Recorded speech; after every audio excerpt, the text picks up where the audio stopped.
brief moment of silence. I am the law. It's a powerful phrase, right?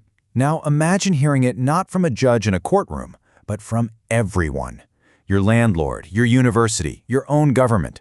For one man, this single, chilling phrase came to define his entire American experience. So, today we're going to dive into a really remarkable and, frankly, pretty intense primary source. It's a document written by a man named Dr. Fayad. Now, to be clear, our goal here isn't to fact-check his claims. What we are going to do is try to understand the world as he sees it, as he's meticulously documented it, a world of profound grievance that he calls his map of brutal injustice. But to even begin to understand this map, you have to understand the man who drew it. And his story, at least the way he tells it, it starts out as this classic, almost textbook American dream. Okay, so get this. He arrives in the US about 48 years ago, which is $400 in his pocket. Doesn't speak a word of English. After years of just, grinding it out, he works his way into the University of Minnesota. And he doesn't just succeed, he excels. He becomes this renowned scientist representing the United States on the international stage. I mean, this is the dream, right?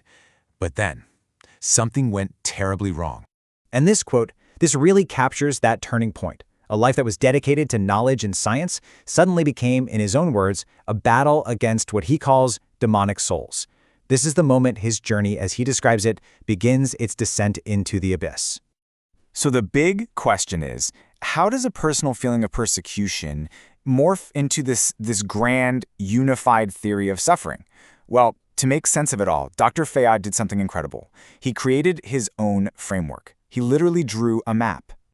At the heart of his thinking is this concept he calls delayed justice, the path to the abyss. And here's the kicker. In his view, this isn't some bug in the system, it is the system.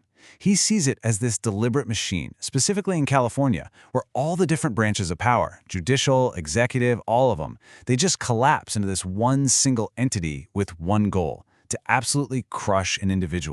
And that's the crucial thing to understand. His map of brutal injustice, it's his attempt to actually chart this abyss. It's like his personal diagram of this huge interconnected conspiracy, where literally every single institution is just another tool of oppression, and they're all pointed directly at him. So, you're probably wondering who exactly is on this map. Well, get ready, because the sheer scale of the conspiracy he lays out, it's just staggering. Right at the very center, the two main players are the government of California and, believe it or not, his own employer, San Jose State University. According to his map, these are the twin suns that the entire system of oppression orbits around. And from there, the web just spreads out into every single corner of his life. We're talking the courts, the banks, hospitals, the media, you name it. But here's the most painful part. He claims the conspiracy even pulled in his own lawyers, his students, and even his own family. In his world, there's absolutely no one left he can trust. No one is untouched.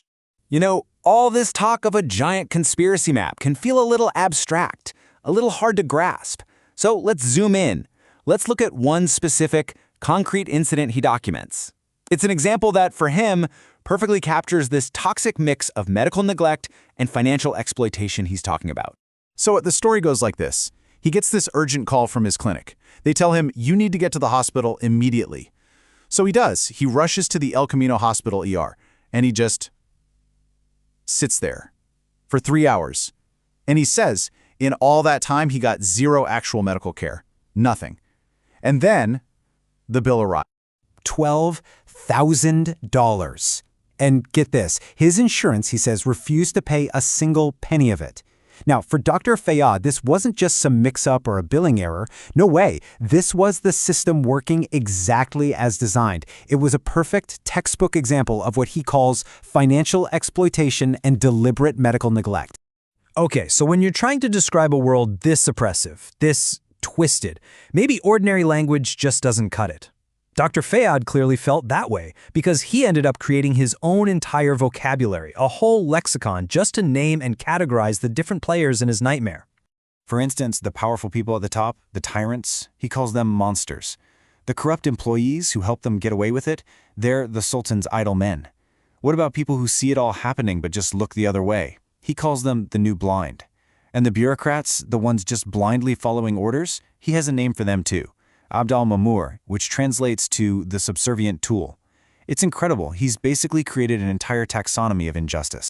And all of this, as you can imagine, feeds into this incredibly deep and profound sense of disillusionment.